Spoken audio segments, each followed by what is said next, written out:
After hearing all the evidence, this is my theory of what went down. They meet up. Trayvon asked him, which is what Gentile says went down. He asked him who he was, trying to figure out why the man is following him. Zimmerman, with this super cop wannabe mentality, pushed Trayvon. Trayvon's phone fell out his hand. While that's happening, Zimmerman reached for his gun, pulls it on Trayvon.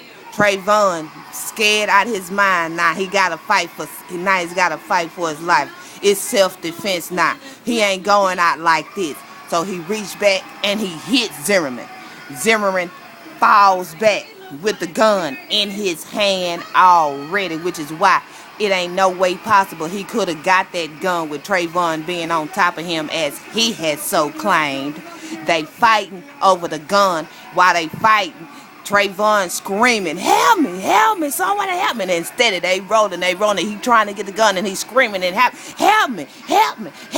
Finally, they get to a spot. Trayvon finally get on top of him. He got him. He got him and he hit his head about 2 or 3 times just to get that little scratch or two he had on his head. Help me. At the same time, he's still screaming for somebody to come help me. Somebody help me. And while this is happening to Zimmerman, he pulls up the gun that's already in his hand because he done already drawed it on Trayvon. He pulls it up, kills it. Trayvon falls back. He don't say, you got me. Trayvon says, you shot me, and falls over and is dead on top of Zimmerman. That's what Gutman saw. He saw the end of the fight when Trayvon had finally got on top of Zimmerman and was trying to fight for his life because he knew this man had this gun already in his hand, and that's why he was able to pull it up. And he ain't had time if that gun was not, because he said he carried it on his back. How was he able to get that gun off his back if Trayvon was on top of him up against his armpits? It ain't no way unless he already had that gun out.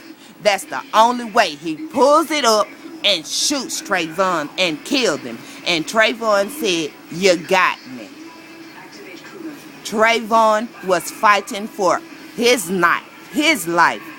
It was not the other way around. Review the evidence. That's how he got all that little protection, because he was rolling on the ground. And while he was rolling, his head was probably rolling on the ground with it. And that's why he got the little. He wasn't fighting for his life. He couldn't strike Trayvon because he had the gun in his hand. That's why he couldn't hit Trayvon, because the gun was already in his hand. And he knew if he hit Trayvon with that gun, that would be a gun print. So he couldn't hit Trayvon. He probably didn't even have the mindset to even try to hit Trayvon. He already had the gun in his hand. And he draws it on Trayvon while Trayvon had finally got the best of him, and he kills him. 2nd degree murder.